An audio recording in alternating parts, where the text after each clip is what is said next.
Sharpies, how's everybody doing?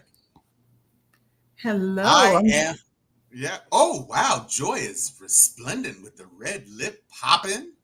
Thank you. Thank you. I try to clean up a little bit today. Yes, she It's been a minute coordinated. since I've had a red this vibrant. And I was like, let me see how I Yeah. look.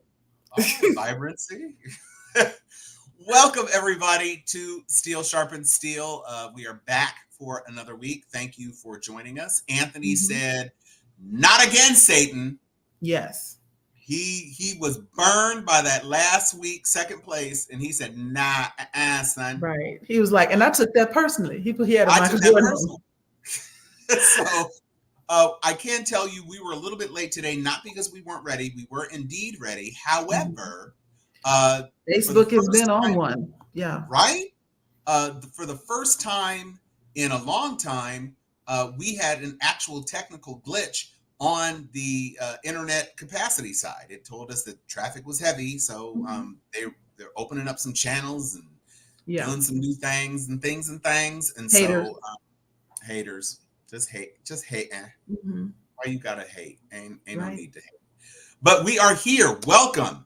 Um, we are back on our regular scheduled menu Yes. of Trump foolishry consumption.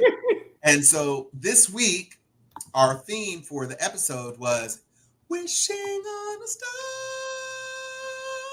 Witness.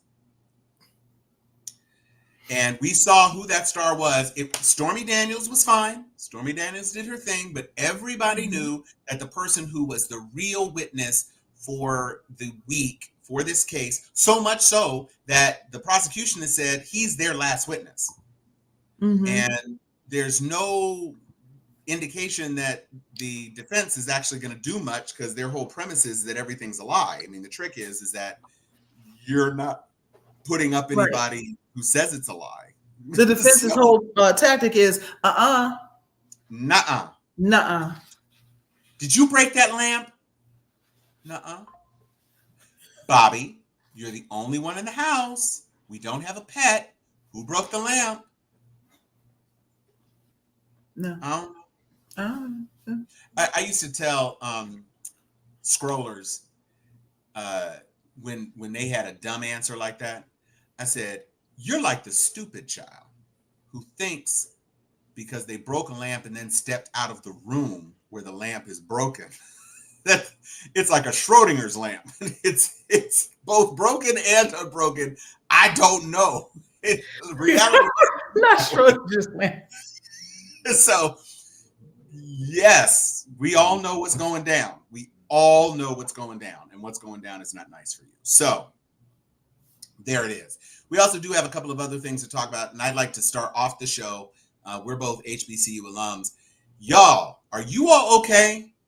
FAMU and Tuskegee with the tornadoes, like literally throwing old trees around. That is wild. These are not tornado zones. I mean, it's crazy. The literal wall, we have a D9 wall that runs between Lee Hall and the pharmacy building going down the hill toward what used to be,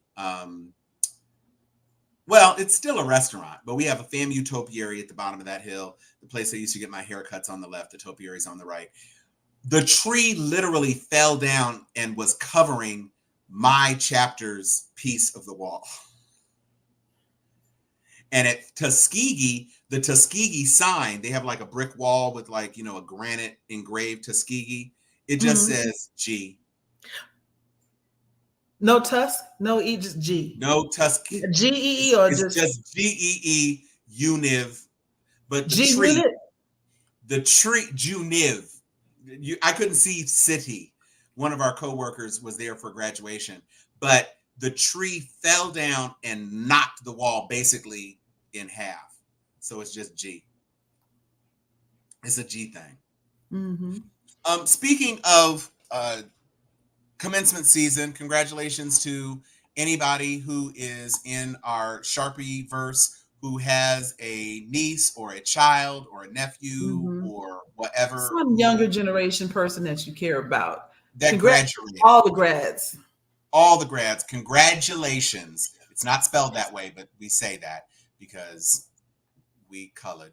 But what I will say is, since we were talking about Tuskegee, a person who is not endearing themselves to students is the interim president of Tuskegee, who got into it with a couple of the graduates just because they were in D9 organizations. And as has become common, if you are in a D9 org, you have a stole usually that proclaims your organization. And sometimes after you get your diploma, you maintain some decorum as you approach the diploma. But as you're walking across stage, it is not unknown for you, if you're a Q, you might throw hooks or do a hop or whatever, deltas, you do a little pyramid. Of course, my younger fraternity brothers all got to do the shimmy shoulders and all that. But the point is that the interim president was like, no, and was actually, okay. Somebody said that maybe she's in your organization, but was being salty because the deltas are off the yard at Tuskegee. That is possible. I really wanted to, first I was like, maybe it was a non-Greek that was like hating in their heart, but yeah, I'm not going to say that can't possibly be true, but I'm also not going to slander if she happens to be. And I'm not going to say her name. All I will say is that she made a point of saying on the mic, this is not a stroll show, and da-da-da-da-da, and got booed. As you will. I mean, she's a Black woman at a Black college. You know how that goes. This is Apollo level booing that will happen. Well, zero fucks have ever been given. But this is what I'm saying. You got parents who done sent tens of thousands of dollars. Their child is walking across the stage. Again, not interrupting for anybody else. Right. It'd be one thing if they were trying to do a full dance and had their people come up. And because I've seen like band members pull out their instruments up there. That's a lot. But if they just throwing a hook or throwing a sign, come on. Listen, I don't know what they were doing. I just saw the clip of her talking about that this is not a stroll show. And if you do that, your diploma will be withheld. Now that might, since we don't know, I haven't seen it. So if it was to that extreme where they're trying to set out a whole hop across the stage, okay, you know what? Cut that out. Yeah, you're doing a lot. I can see that. Yeah. But if you have gotten your diploma and you are moving at the same rate of speed that you would have moved if you were just walking, and you do a little spin or a twirl, or you throw them shoulders one time or whatever, stop it. Let these children have their fun. Yeah. Like, it's not that big a deal. Everybody is sweating. Everybody's there. Tornadoes done, toss your rental car into the ocean and shit. Right. And you didn't get that extra insurance, so you already got to pay for that. Sure didn't. $14.95 day has cost you now $37,000, which you don't have, and they're gonna try to run it on that card, and your card's gonna be like, so what is let these kids live, right? Let these kids live. Let them have their fun. It's not necessary for you to do all that. That's not great. Exactly. And Anthony, you're right. You at HBCU, you will get booed. We boo for anything. And it's not even just an HBCU thing. Y'all remember what Apollo used to be like? We will boo you every single time, Boo the fool. Boo your ass, boo all the time. And also, I really think that for a lot of these kids, they may be the most recent, if not the only in their generation. They may be the hopes and dreams of their family. This might be the only time that all of them get together to celebrate that younger generation. And don't take that from them on a technicality. Yes, they might act up a little bit. And I do want to say that it has to be within reason. You can't do something that, even if you are past your diploma, that is taking away from the person behind you because everybody's watching you set it out. I get that. And if that's what was happening, then I understand the sentiment. But if it's just, a little something here and there, not too invasive and not disruptive, just let it go. How is that different from somebody waving to their family in the stands? Right. Exactly. Speaking of things that are distracting at commencement, I don't know how many of you. You know what? She makes a good point. These kids did not get a high school graduation. Yeah. These are COVID kids. I forgot about that. This is their one shot. And they're not throwing away their shot. Right. They let them live. Speaking of issues at commencements, so Y'all remember a little while back when they had a person who was supposed to be translating some African person at the UN, and they were basically Yes. just like, They out there just, doing whatever, right? yes. At Thomas Jefferson University, the person reading the names she's retired. That interim president, Liz, has retired. She stepped back. She must have gotten all that heat. But at Thomas Jefferson University, there was a woman, I do not think, based on certain accent cues, I don't think she's a first English as a first language speaker. She had a little bit of a Latin accent, Hispanic accent.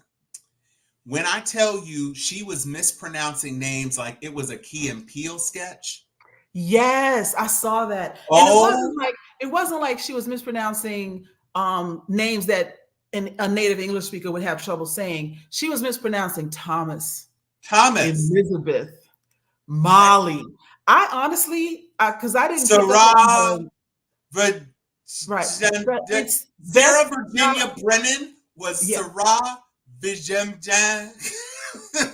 She's like either she couldn't read, she couldn't see, or she was making a point, because it was so bad that I thought she's trying to let them know what little like first generation African kids feel like. That's what it felt like to me, because it sounded to me like a woman of color, most likely Black. That's what I thought I heard in the intonation. I rebuke that, because these names were names that a Black person has heard. If she is Black, she's Black and like you're missing Dominican. My point.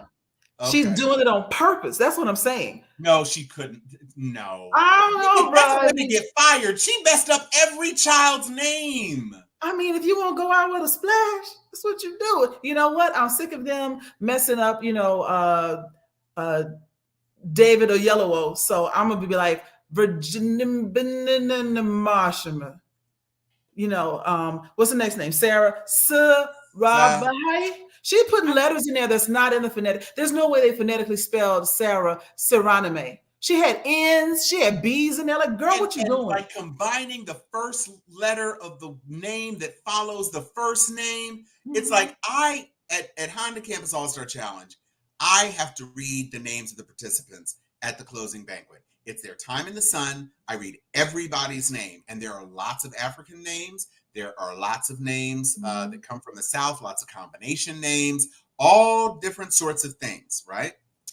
And I take the time to go through, I read them in advance, because I'm pretty good at phonetics, broadcast journalism major. I'm used to reading names because I used to do a show in Africa.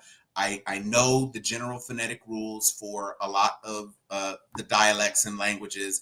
And so I couldn't believe it was real. I really thought it was an Onion sketch.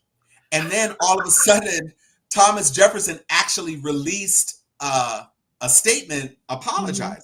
They were like, you see what they did with her? She got fired. I know she got fired. Because here's my thing. There's nobody that makes it onto a stage at a college that cannot pronounce basic English origin names. You know what Thomas looks like. One of our founding fathers named Thomas. You know what that looks like. Even if you're reading phonetically.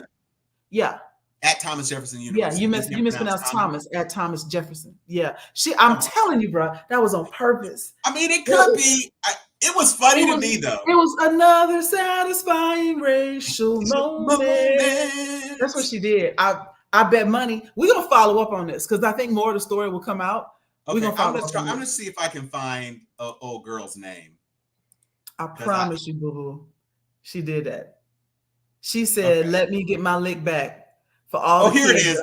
Here it is. Instead of saying Molly Elizabeth Camp, the speaker said Malina Zabeth Cap. Where did N come from? For Maeve Elizabeth, she blurted out Mavie Lee Zubeth.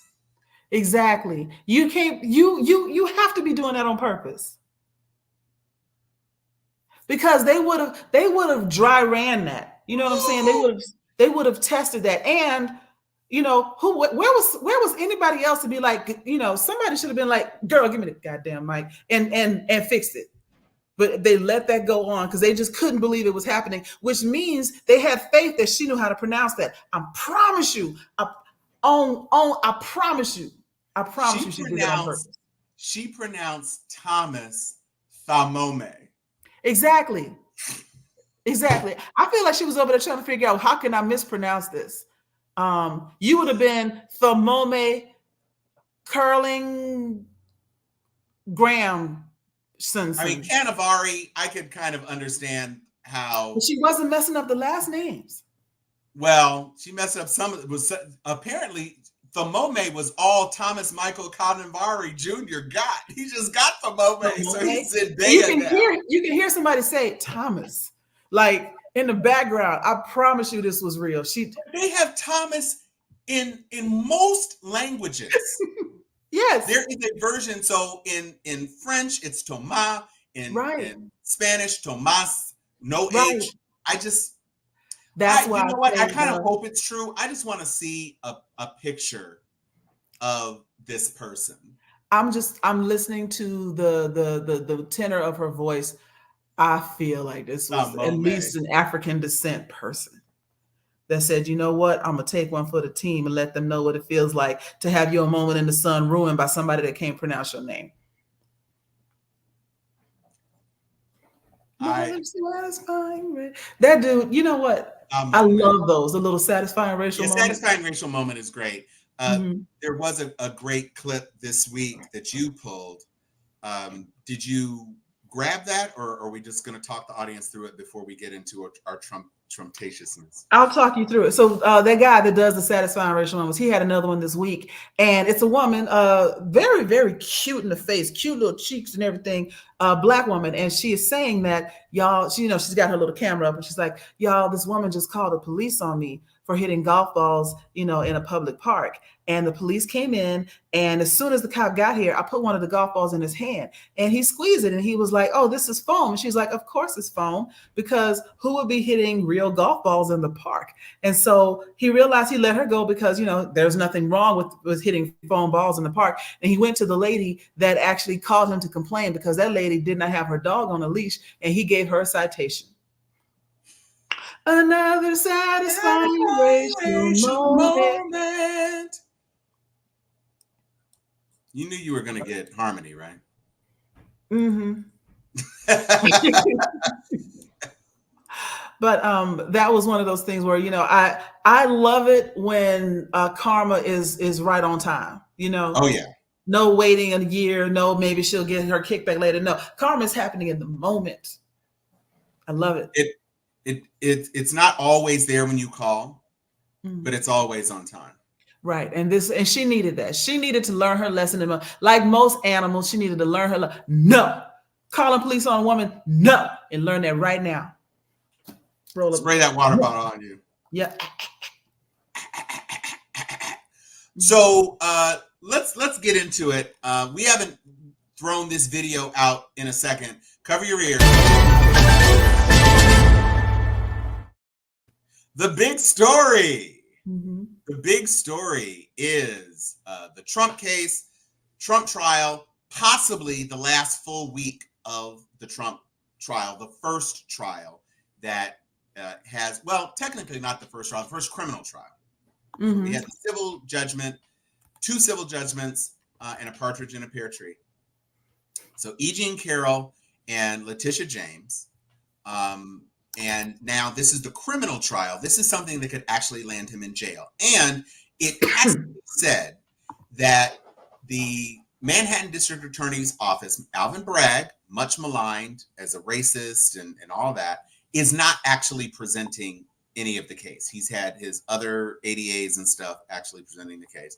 So they impaneled the jury, a little bit of drama, a bunch of fines for contempt for Trump, a threat of Trump being incarcerated if he continued. He has not pushed he's pressed, he's tiptoed near the line, but he hasn't crossed the line.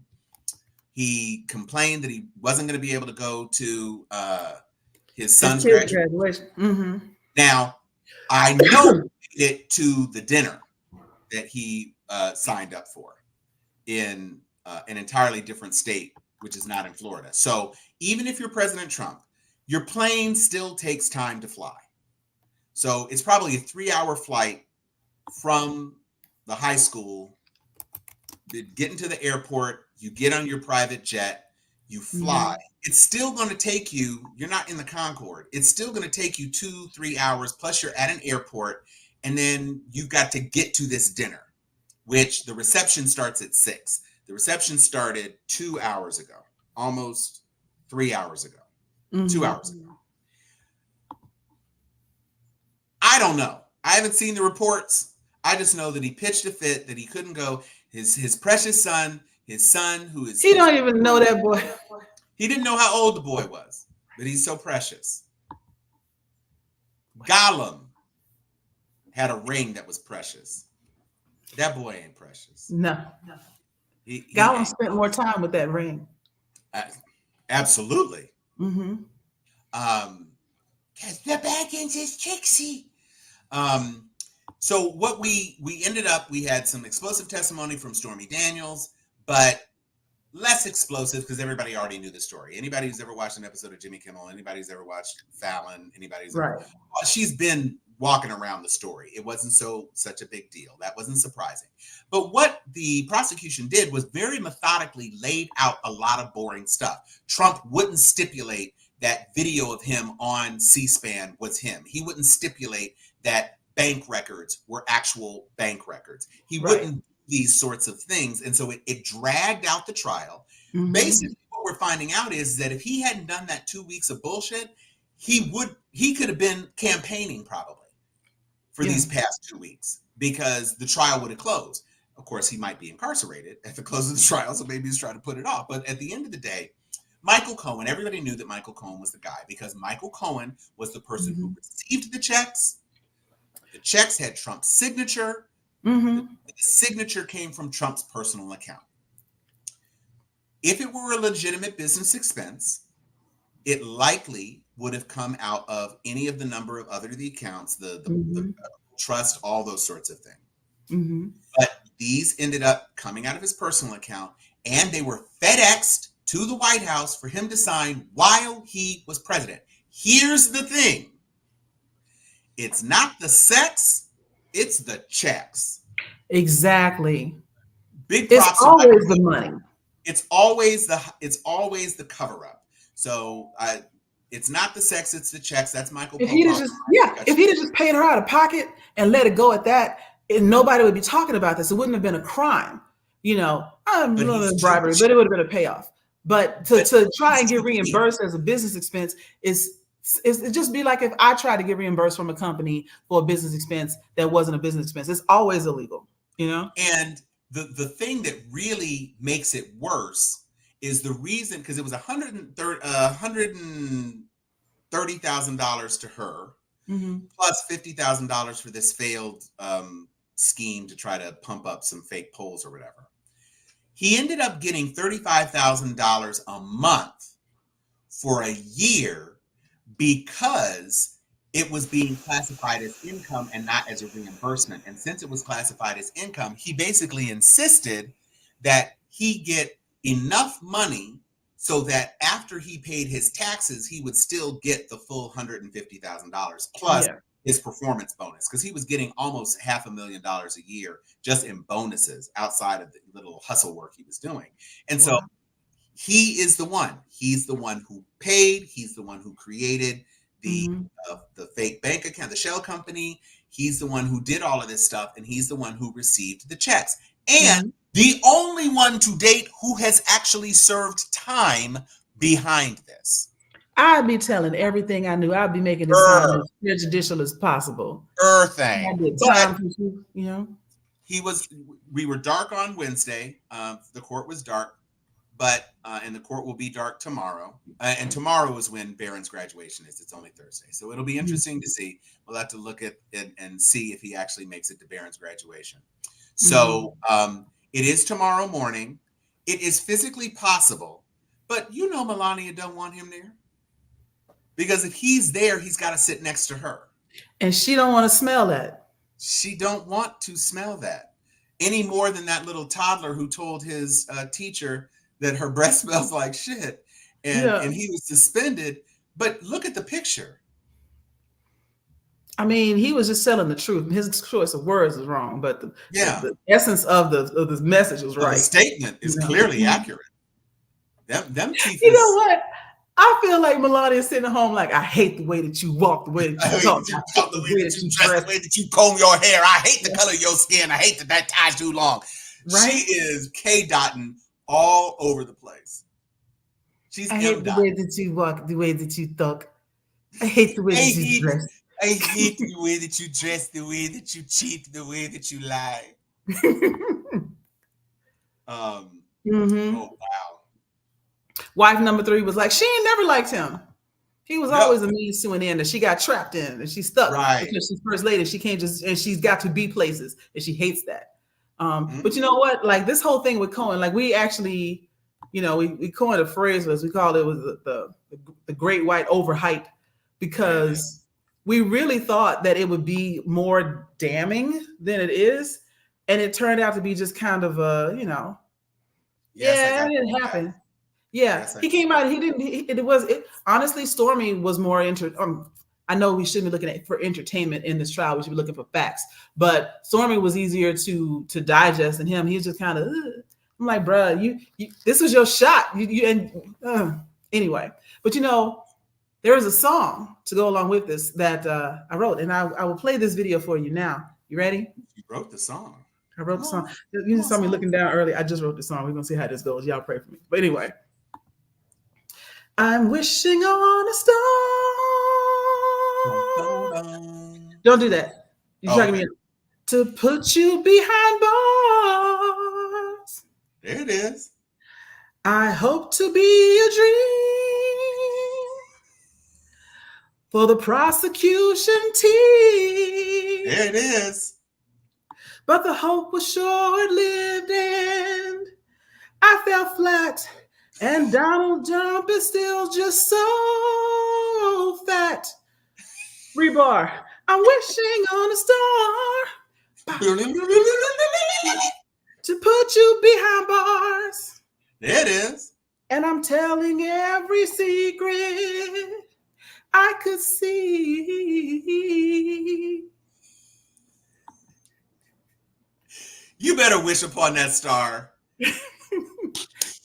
Thank you. See, usually it's me that does the song, I know. but I'm Joy expanding my creates the repertoire. song. I would say that I'm still inspired by K Dot and Stormy's testimony. So I would say something along the lines of, you saying she's a lie, but it doesn't hold water. You messed up with a blonde because you thought it was your daughter.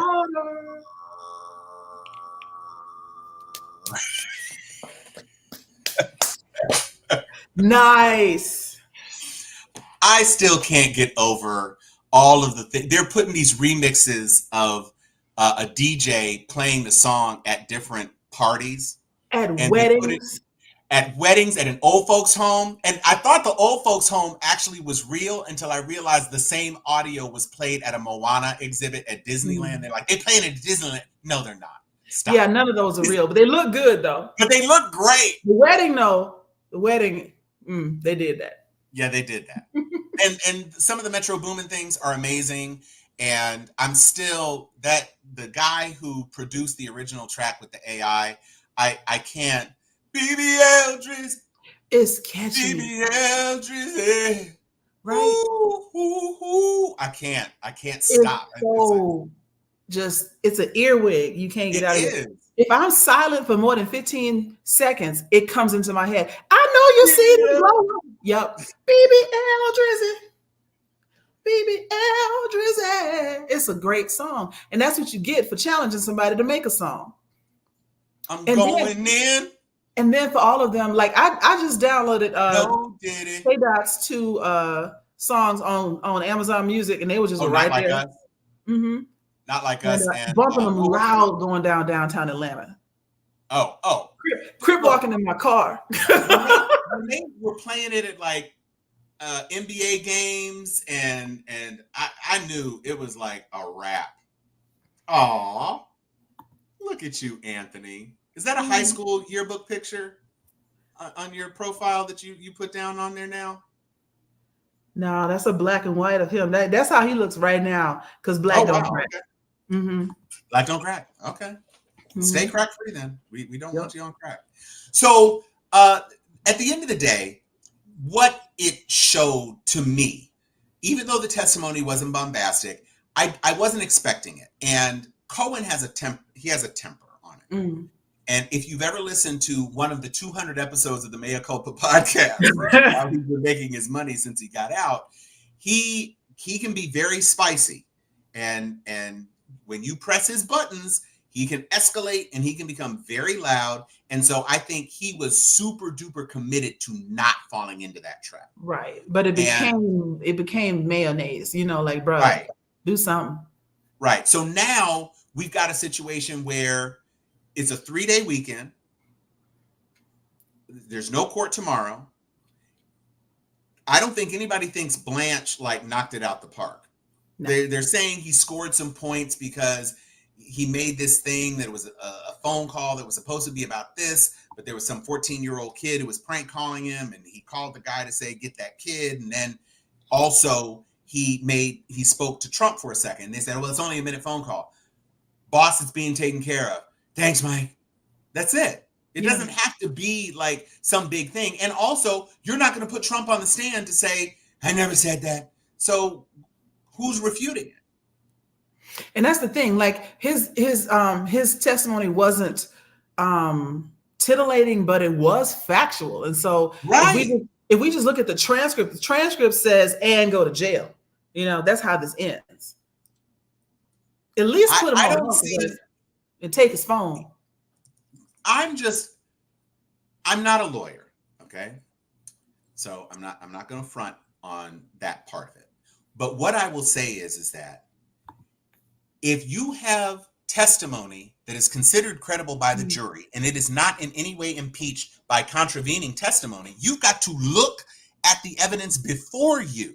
Mm-hmm. You don't get to say, well, I just don't believe that. If the evidence was not presented, if Trump doesn't testify to refute what Michael Cohen is saying, then all you've got is Michael and the secretary and the lawyer who brokered the deal and the guy who signed the checks, and this is the guy who says this is how it works at Trump. You've got lots and lots of witnesses who say Trump had to sign any check over $10,000. All these checks are $35,000. His signature is on the checks, written in that signature big ass Sharpie. Mm-hmm. It's him. He did it. He did that. Yeah. And there is no retainer agreement, although that's a point perhaps that Blanche scored, saying that, well, you don't have to have a retainer in New York in order to bill for services. But that in and of itself only addresses one small piece of the puzzle. Mm-hmm. And I don't think it in any way blows down the mountain of other evidence. Right. And so you may have some people on the jury who are like, man, but should he go to jail for this? You're not saying he has to go to jail. Right. And are they in charge of sentencing? They just saying whether or not he's supposed to go to jail. Whether or not, was the charge proven? Were the 34 counts proven? Were any of the 34 counts proven? Maybe it's 32 are proven because the first 2 checks or a check came from the revocable trust, but then all of the subsequent checks, so checks, 3 through 34, whatever. And what does that mean? Was it election interference? Was it a violation of these things? And it doesn't even have to be a violation. All you needed to show is that the intent was to commit a felony. So it was even. Law and Order, shows like Suits, all of that stuff is dramatic. It's for a dramatic effect. Yeah, most courtrooms are boring and quiet. They're boring. And, the DA were not showboating. And we don't know how the jury would feel about that sort of showboating anyway. It might have turned them off. So him presenting just the facts, again, he did what he was supposed to do. He just did not do what we came to see. We would have liked. Yeah. We've grown accustomed to the show. Yeah, we would have enjoyed a little bit more spice. Yeah. Yeah. But he got it done. Speaking of spice, I got something else I want to talk about real quick. All right. Actually, you know what? I'm going to hold that because we talked about those. Well, actually, just to round out the end of this discussion, while Trump is on trial. Oh, Dark Brandon is back, baby, because the boy is like, come at me, bro. Almost exactly. Almost exactly. Come at me, bro. Yeah. Go ahead. Tell the story. Like, let's do this. I hear you. And then had to throw a little, I hear you free on Wednesdays. On Wednesdays. So debate, bro? Our Sharpies are smart people. Basically, what happened is that Trump has been so distracted when he's awake in court and when he's not praising Hannibal Lecter as the late, great, never lived Hannibal Lecter, fictional character, apropos of nothing, in the middle of a speech in New Jersey. Has anybody seen Silence of the Lambs? The late, great Hannibal Lecter. He was known to have a friend for dinner. You remember that? None of the actors who played him are dead. None of them. Why late, great? He was alive at the end of the movie. He was, yeah. In the books, he's still alive. He wasn't killed at the end of Hannibal. No. So you even getting your fiction wrong. I hate the way that you walk, the way that you talk. I hate the way that you lie, the way that your hair turns on that one side. So he's doing all of this stuff. And so in the middle of it, Trump has said anytime, any place. So he waited, Dark Brandon waited, and he said, I beat him in both debates in 2020. He hasn't debated anybody since. You said anytime, any place. Okay, I'll give you 2 shots. I hear you might be free on Wednesdays. Cut. That's it. Yeah. And so then he set the times, and Trump said he would come. And then his whole Trump orbit melted down. So it was like, dude, what are you doing? They're both, it's CNN and ABC, and it's not friendly to you. And then he tries to clean it up and say, well, I'll do a one on Fox.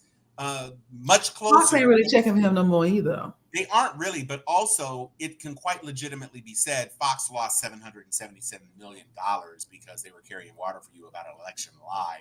They are hardly unbiased. They're basically an extension of your campaign. So, no, you agreed, and now you're trying to backpack, and there's no spinning that. You agreed. You're the alpha. You agreed. And now you looking like a whole. And Biden is, other than the fact that there's some unsettling news in a couple of states, listen, we know that Palestine is an issue. He has had a Jewish member of his cabinet, an undersecretary, not a top level person, but she said he's got blood on his hands. A lot of people over there have blood on their hands. Yeah, I mean, he does. And there's nobody sitting in our government that does not, including the Democrats. So, there are levels to it, but there's no clean people in the public eye. And allowing Trump to win does not solve your Palestinian concerns. If you are a Palestinian freedom fighter, if you're a person who please understand that Trump will call a nuclear strike. Listen, just to say, there, I did it, cleaned it up. It's all over now. He would do that. He would. That would hurt everybody. Everybody. So it was nice to see Biden come out, and no less a personage than Plies. Plies came out in support of Biden, talking about, this is what we've been waiting for, baby. Where this Biden been, man? That's all we needed you to do, man. And that's the thing. That's the thing is like foreign policy and economic strategy and stances on education and healthcare, et cetera, are all only maybe 2 or 3 degrees above attention grabbing versus sound bites.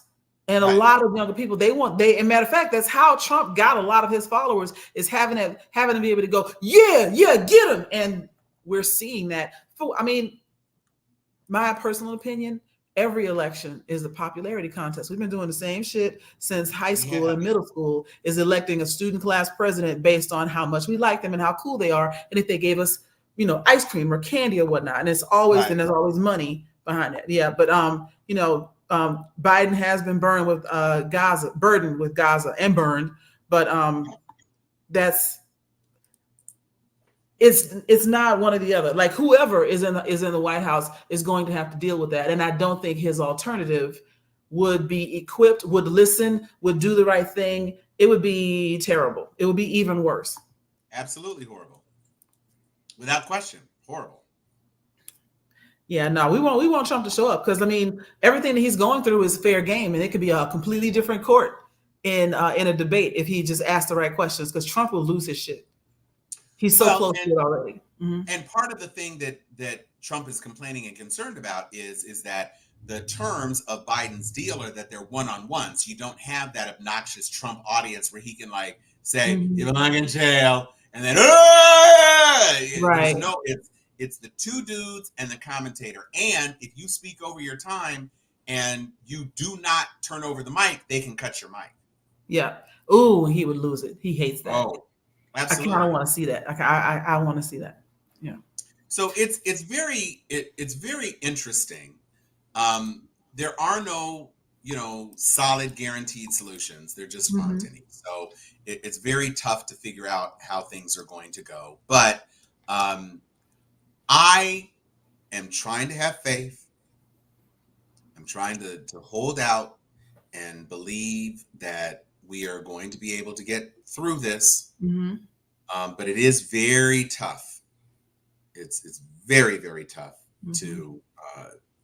to see the light at the end of the tunnel. Now, the one thing that is a consequence while we're on Trump's legal troubles is Eileen Cannon indefinitely delayed the documents trial. The documents trial is by many people perceived to be the strongest. It's almost airtight case, which is why she's been pumping the brakes the entire time. But she officially canceled the date and did not schedule a new date. Well, the upshot of that is that Chutkan was somewhat constrained by a May start. She's now still waiting on the Supreme Court to consider, but the Supreme Court is going to be done in June. Mm-hmm. So they're going to issue something. If they return it to Tanya Chutkan, because they don't completely say that we feel presidential immunity is warranted or real, and we're not saying it's not, and they just roll it back to Chutkan. Chutkan can then schedule this trial, and because there's not going to be a trial in May, she can schedule her trial right away. Mm-hmm. And I hope she does. I hope she does too. Mm-hmm. And Eileen Cannon has kind of stepped in it because now you're in a catch-22. You said you need all this time, and so you basically pushed it beyond the realm of the thing in the interest of public interest of justice. No, girl, the public needs to know whether or not he is even qualified for office for stealing. Well, let's be real. We know he's not qualified for office because he never was. But is he eligible to run is the question. So that's kind of like Cannon is going to be removed by the time this is done, and if Biden wins, there's going to be a freight train. So his only chance to make this go away is to win. And that's far from certain. It's absolutely not certain. The fact that it's even up for grabs, though, is so annoying. So very annoying. You ain't never lied. Let's say when Biden wins, because the alternative. Yeah. So that brings me to the next thing I want to talk about is what's going on outside the White House, because it is some nonsense happening right now. There's this woman. Where's the picture of her? This woman. Oh, Katie Britt. Dear God. Mm-hmm. Katie Britt introduced a bill to create a federal database of pregnant women. Now, she also opposed the federal database of gun owners, and that's just the tip of the iceberg. I've actually got a video I want to show you so you can listen to this woman spit this Serena Joy under his eye, Handmaid's Tale nonsense out of her mouth on her own. Let me see if I can pull this up for you real quick.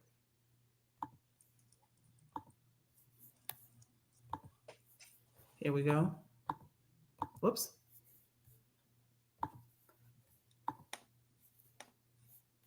Why does this not have sound? Boo. Anyway, that's what her act is, the Moms Act, more opportunities for moms to succeed. And as you can see, I don't know why it's not showing. Anyway, as you can see here, it looks black here, but that's actually a little green outfit. And a lot of people made the connection because if you watch the Handmaid's Tale, Serena Joy and all of the wives were green, you know, and this idea that the Moms Act is to help. She's like, we want to help families. We want to let mothers know that we care. We want pregnant women to have a place to come and get the services that they need. That's not true, though. You want to make sure pregnant women carry the term. And if anybody falls out of the database, they might be up for criminal prosecution, depending on the state in which they live. The database itself, like all information, is not a problem.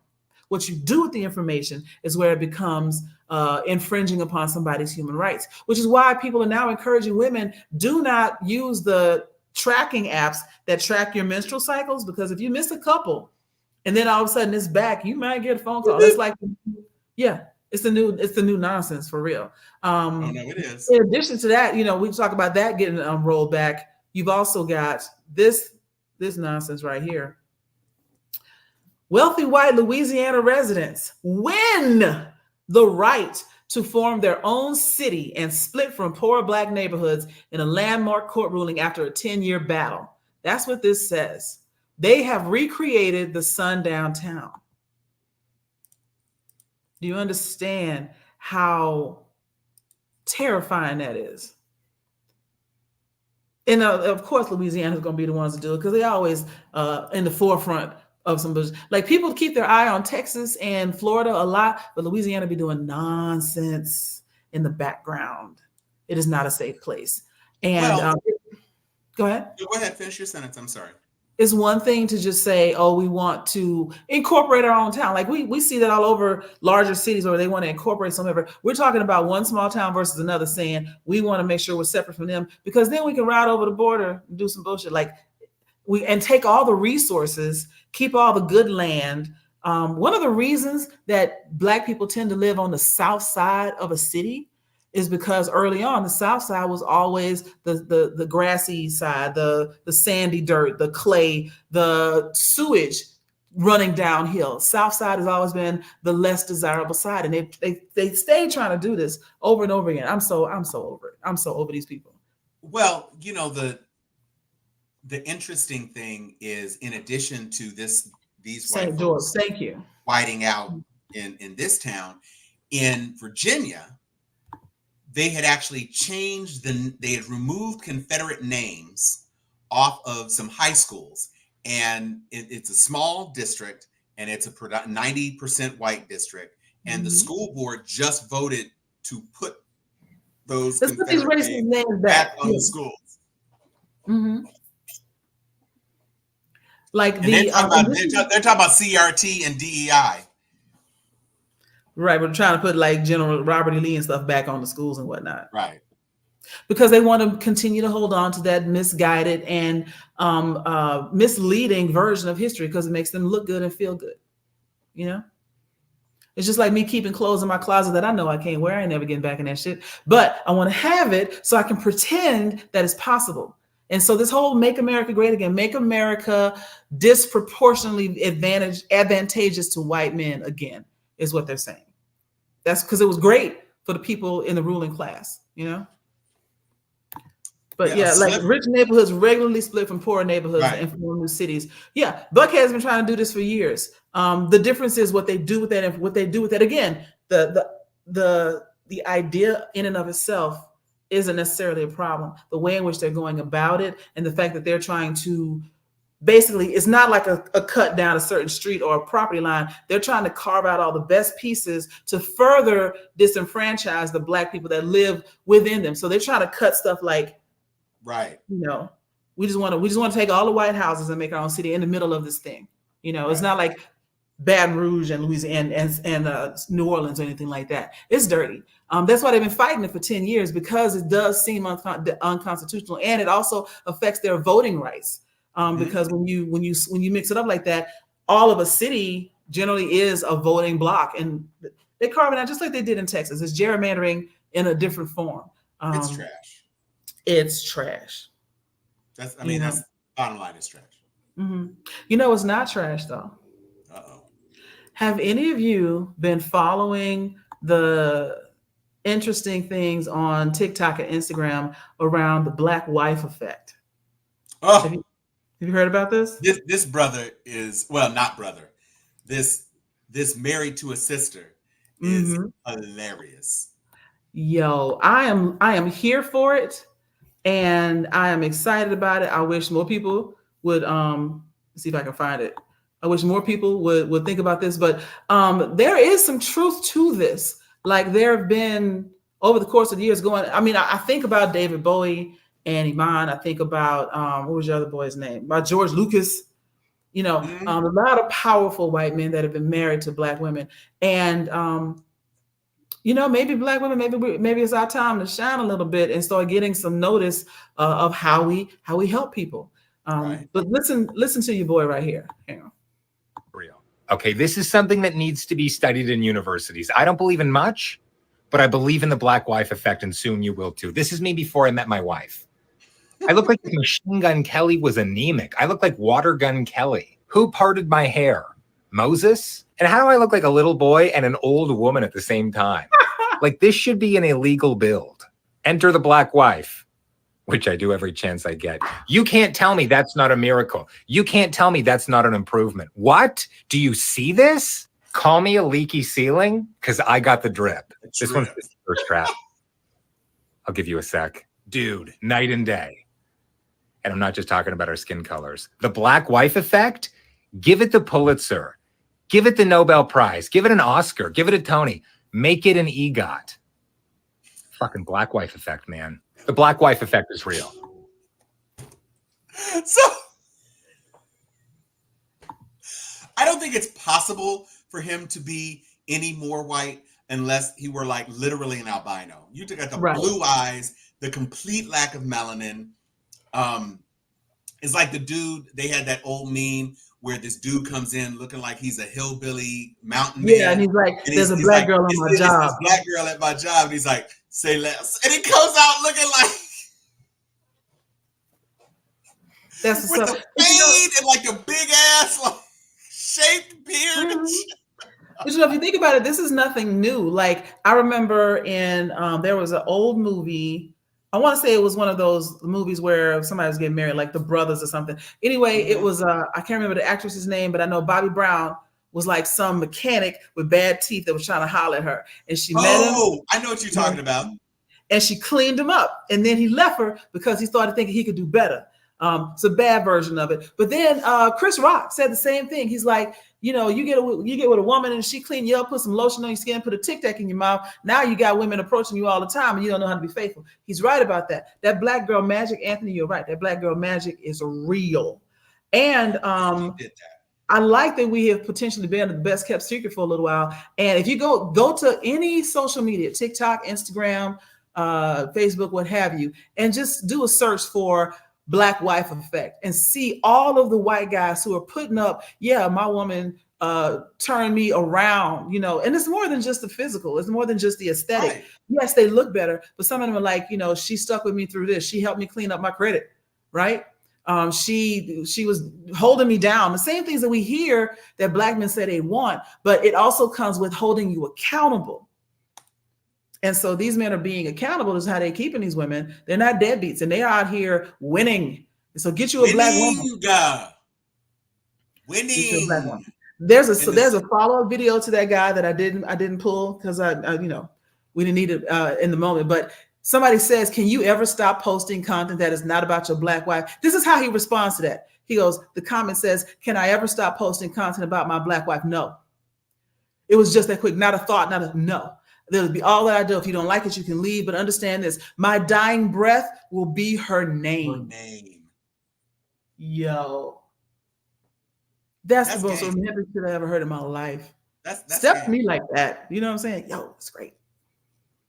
But yeah, so Black women, y'all have known about this Black woman effect forever. And I think, especially considering the overwhelming negativity that is thrown at Black women online, I'm loving this moment for us that, you know, the most unlikeliest of allies are coming out to say, no, man, get you a Black wife because they'll clean you up. And I've had that thought before. Me and my friends have talked about it. Like, you see a lot of powerful and confident white men that'll get themselves a Black woman. And I remember saying this about Obama.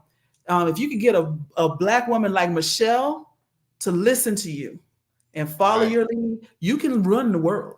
It is very obvious. And so, yeah, you got a lot of these because Black women will tell you what they think. They will tell you something that's better for you. They will try to improve you out of love. And if you listen, you can glow up internally and externally. And that's what a lot of these white guys are doing. Like, get you a Black wife and she'll make your life better. We've been doing this. And I'm glad we finally starting to get some shine for that because, yo, secrets of the universe. Y'all deserve it. Mm-hmm. So shout out to all the Black women out there cleaning these men up for free. Give us free.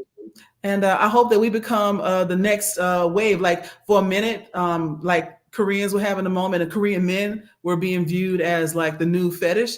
Yo, fetishize us like this. Stop looking for the big asses and the WAP and all that, and look for the woman that can up your game, that is smart and witty and knowledgeable and everything else, and that can bring you to another level. Because we right here. Level up. Yeah. Level up. Matter of fact, that's a good point, because Sierra leveled up. Remember what Russell Wilson looked like before she got a hold of him? I remember what his first his draft day chick looks like. Yeah. That was the most unfortunate. He went from picture. mayonnaise to sriracha real quick. But I've seen subsequent pictures. The one picture where she looks like David Spade and her mouth is just wide. Oh, it's like David Spade at a horse camp. That's a really horrible picture of her. I've seen pictures of her with her mouth closed, just standing next to Russell, and I understood why he was with her. That picture was the picture where it was like, bro. Because because Black Twitter gonna do that. I mean, and then, I mean, I'm not even gonna say that it's just us. The humans in the United States like to see you looking bad. We love the bad pictures. So of course I went around, and she was never an unattractive woman. I'm just saying, Sierra, I mean, she wrote a song about level up, and she did. Yeah. No, Sierra, look, there's no comparison. Speaking of which, because we're near the end of the show, and we had thought about that was her on draft day. Yeah, we thought about doing and devoting an episode to the excellent Hulu documentary on Black Twitter. Yeah, executive produced and narrated in part by creative Prentice Penny, the showrunner of Insecure, showrunner of Girlfriends, showrunner of Happy Endings, Brooklyn Nine-Nine, writer on Scrubs, story career. If you have not watched the Black Twitter documentary, you have to. It's remarkable, not just because he has amazing people on there, which he does, Jamel Hill and all of these luminaries who have participated in helping to make Black Twitter what Black Twitter was, up to and including the woman who launched 1,000 memes, sister girl with her hands on her knees, bending over. Yeah. She wasn't looking at anything. She was getting up from her pose. Yeah. Her knees hurt, and everybody thinks she's looking at something and squinting like, what that is. Her knees hurt, and they are just sitting at a table eating chicken and waffles, talking about the influence of like Black people putting hashtags on their content, Thanksgiving clapback, all that stuff. It was game changing for the platform because they were so far behind Facebook. But when they got these hashtaggy things, listen. And so let's not be let's be inclusive. The hashtag idea was the brainchild of the leaders at Twitter. Let's see if we can use this to follow certain ideas and threads, etc. But Black people like, oh, this is fun, and we took it and ran with it, and we built that platform because we became the people that advertisers are looking for. You know, right.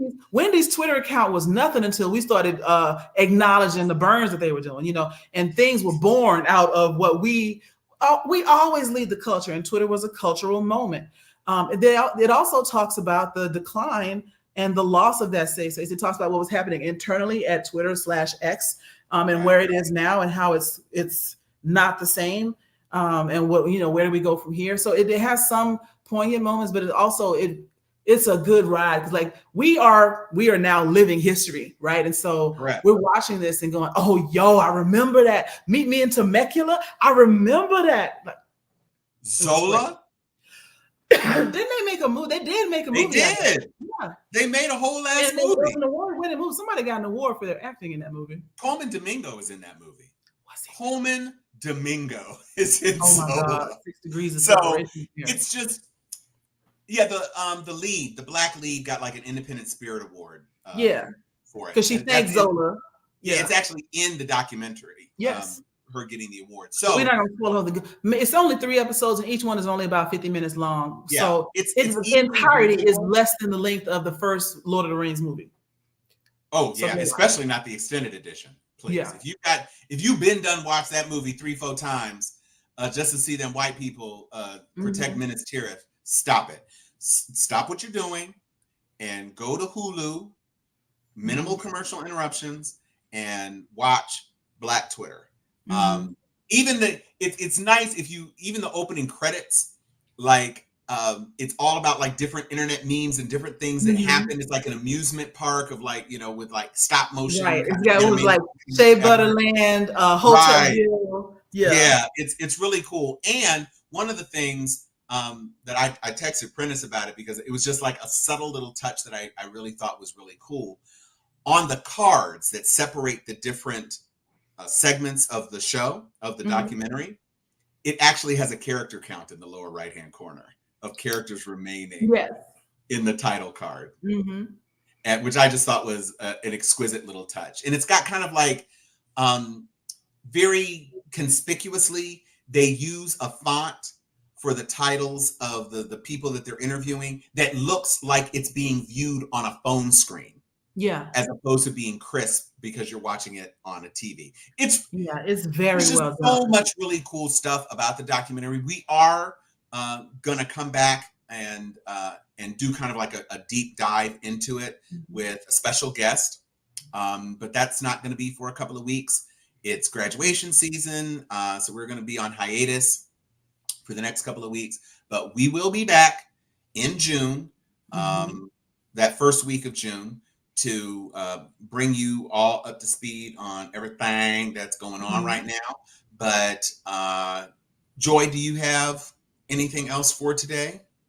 No, just for the next couple of weeks. So next Thursday and next Thursday and the following Thursday, we're going to be off. And so we will be back the first Thursday in June, but we won't leave you hanging. Again, please go follow our Twitter accounts. Or Instagram accounts. Tomorrow Scholarship. So the other thing, like when we see comments on here, we cannot click those links. So it's never that we're trying to ignore people that put links in the comments lane, but we can repost it once we get off the air, and we can go to our Facebook page and pull it from that way. But while we're broadcasting, they're dead links. Yeah, we can't copy it. But you all who are watching on those pages, you can click the link that Elaine just dropped into the Facebook chat on the Facebook thing. You can do that. Yes, CDC Foundation. This is the Centers for Disease Control. Elaine, give us a thumbs up if that's what it is. But if it's Voices Today for Change Tomorrow Scholarship, I'm sure if you Google it, or you should be able to see all the comments. So you should be able to click it if you're watching. Yeah, even if you're watching after the fact. If you're watching on replay, you should still be able to click that. And yeah, it is from the CDC. Thank you, Elaine. Appreciate that. So we will see you in 2 weeks. Everybody Please have continue to follow our Instagram page. We're starting to be a lot more active on Instagram. Most of it is reposting things or like stuff that is not quite fit for the show, but is still impactful either politically or culturally. You'll see on our Instagram page, Steel Sharpen Show on Instagram. and we have and we created an avatar. If you see the avatar posted on any of those reposts, it's a combination of both of us. It's kind of androgynous. It's the one between as one person. Okay.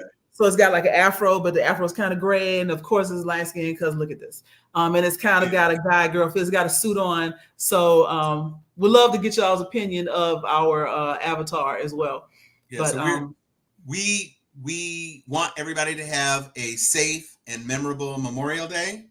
That's what that is. Okay, descendants of the syphilis study. The syphilis study. That's amazing. Mm-hmm. So if y'all have some folks, make sure they know. Thank you so much, Anthony Turner. You all be safe for sure. And we will be back. We'll be back when the day is new, and we'll have more Trump shit for you. And you'll have things you'll want to bitch about. We will too. Thank you so much. I am Tom Cunningham. I am Joy Stevens. And this is Steel Sharpens Steel. Wishing on a star. I got a new album.